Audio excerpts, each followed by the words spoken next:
안녕하세요. 여러분의 경제학 머리를 말랑하게 만들어줄 경제학장 박사입니다. 자, 오늘 다룰 주제 정말 흥미진진합니다.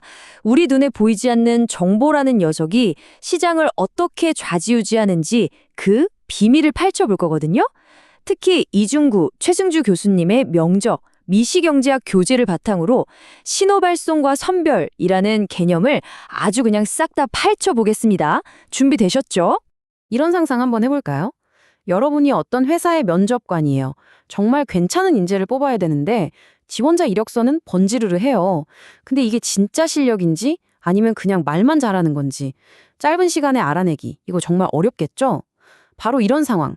한쪽은 모든 걸 아는데 다른 쪽은 깜깜이인 상황. 경제학에선 이걸 정보의 비대칭성이라고 부릅니다. 오늘 우리의 모든 이야기는 바로 이 문제에서부터 시작됩니다. 자, 이 답답한 정보 격차를 어떻게 뚫고 나갈까요? 먼저 정보를 가진 쪽에서 움직일 수 있어요. 내가 정말 실력 있는 지원자라면 저 진짜 대단한 사람이에요 라고 어떻게든 보여주고 싶겠죠? 바로 이렇게 자신의 숨겨진 좋은 점을 상대방한테 알리려고 일부러 하는 행동, 이걸 바로 신호, 영어로는 시그널링이라고 합니다. 가장 대표적인 예가 뭘까요? 맞아요. 바로 학력이죠.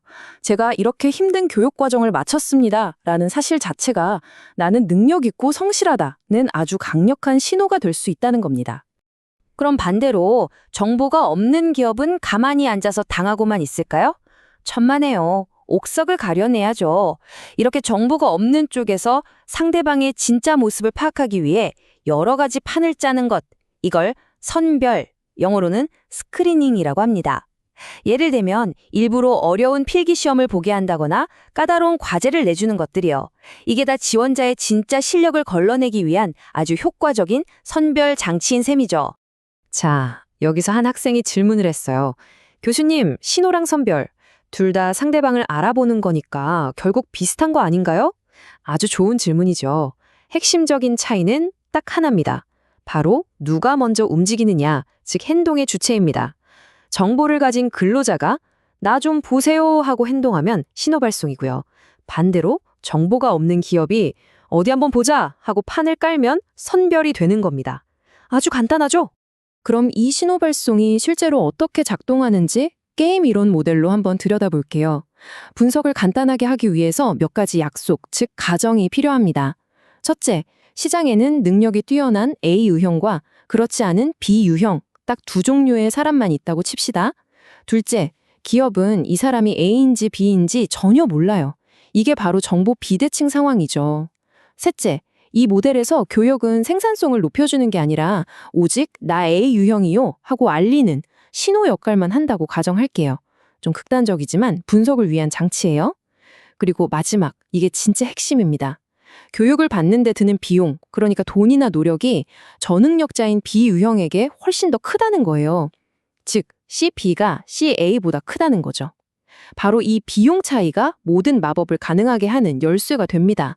자, 이 게임이 어떻게 흘러가는지 한번 볼까요? 여기 그림처럼 첫 번째 단계에선 자연히 이 사람이 A 유형인지 B 유형인지를 결정해줘요. 뭐 타고난 재능 같은 거죠. 두 번째, 이제 각 근로자는 자기가 어떤 유형인지 아니까 대학을 갈지 말지, 즉 교육을 받을지 말지를 선택합니다. 마지막으로 기업은 이력서에 적힌 졸업장, 딱 그거 하나만 보고 아, 이 사람은 능력이 있겠구나, 없겠구나 추측해서 연봉을 제안하는 거죠. 이런 순서로 게임이 진행됩니다. 그렇다면 이 게임의 해법, 즉 기업이 원하는 결과는 뭘까요? 당연히 능력 있는 A 유형은 교육을 받게 하고 B 유형은 교육을 안 받게 해서 둘을 완벽하게 갈라놓는 거겠죠. 이렇게 각 유형이 서로 다른 선택을 해서 저절로 딱 분리되는 상태, 이 기가 막힌 해법을 경제학에서는 분리균형이라고 부릅니다. 자, 먼저 능력자 A 유형 입장에서 한번 생각해 봅시다.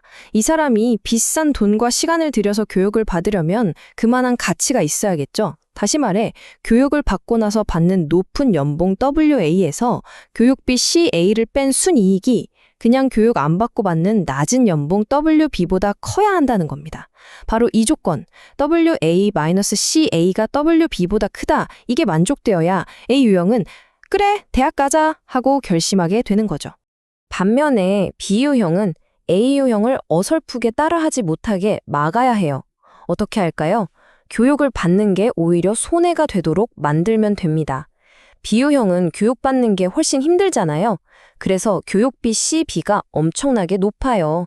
그러니까 설령 A 유형처럼 높은 연봉 WA를 받더라도 거기서 어마어마한 교육비를 빼고 나면 차라리 교육 안 받고 낮은 연봉 WB 받는 것보다도 못하게 만드는 거죠. WA-CB가 WB라는 조건이 만족되면 B 유형은 알아서 교육을 포기하게 됩니다.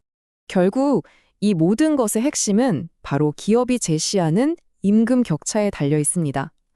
대졸자와 고졸자의 연봉 차이를 아주 절묘하게 설정해야 해요.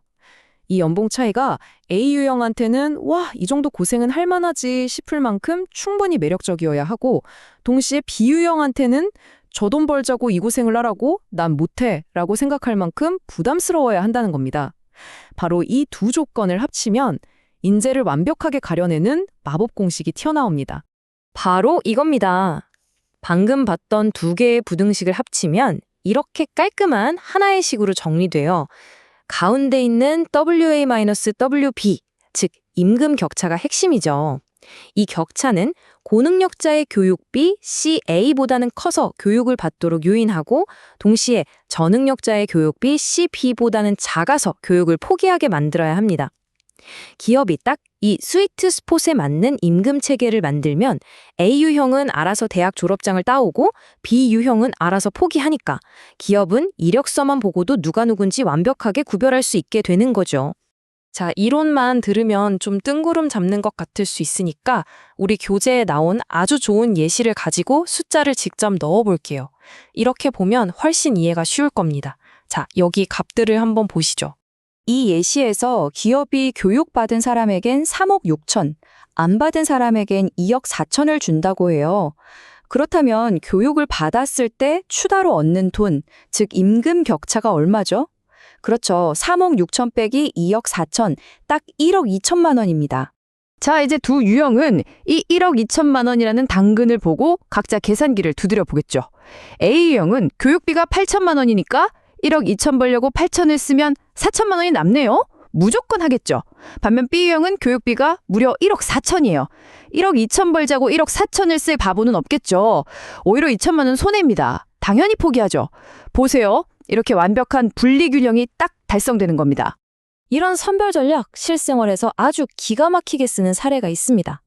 바로 항공권 가격이에요. 항공사들은 돈은 많지만 시간이 없는 사업 여행객이랑 시간은 많지만 돈이 없는 휴가 여행객을 어떻게 구분할까요? 바로 주말 의무 체류 같은 조건을 겁니다. 사업하는 사람은 주말까지 있을 시간이 없으니까 울며 겨자 먹기로 비싼 표를 사고요. 휴가 가는 사람은 오히려 좋지 하면서 싼 표를 삽니다. 항공사는 그냥 두 가지 메뉴를 내놨을 뿐인데 고객들이 알아서 셀프 인증을 하게 만드는 거죠. 정말 똑똑하지 않나요? 자, 오늘 배운 내용 핵심만 딱 정리해 볼게요. 첫째, 한쪽에만 정보가 쏠린 정보비대칭 문제는 정보를 가진 쪽이 나서는 신호 발송과 정보가 없는 쪽이 판을 짜는 선별로 해결할 수 있다. 둘째, 이 둘의 가장 큰 차이는 누가 하느냐는 거다. 셋째, 분리균형이란 건 결국 서로 다른 비용 구조를 이용해서 각자가 자지정체를 스스로 드러내게 만드는 아주 절묘한 상태를 말한다는 것 기억해 주세요. 마지막으로 이 질문 하나 던지고 오늘 설명 마무리하겠습니다. 오늘 우리가 배운 이 신호발송 이론에 따르면 우리가 받는 대학 교육은 정말로 우리의 능력을 키워주는 인적 자본 투자일까요? 아니면 사실 교육 내용은 별 상관없고 그저 나는 이 힘든 과정을 버텨낼 만큼 똑똑하고 성실한 사람이다 라는 걸 증명하기 위한 아주 비싼 신호에 불과한 걸까요? 여러분의 생각은 어떠신가요? 한번 깊이 고민해 보시면서 오늘 배운 내용을 현실에 적용해 보시길 바랍니다. 들어주셔서 감사합니다.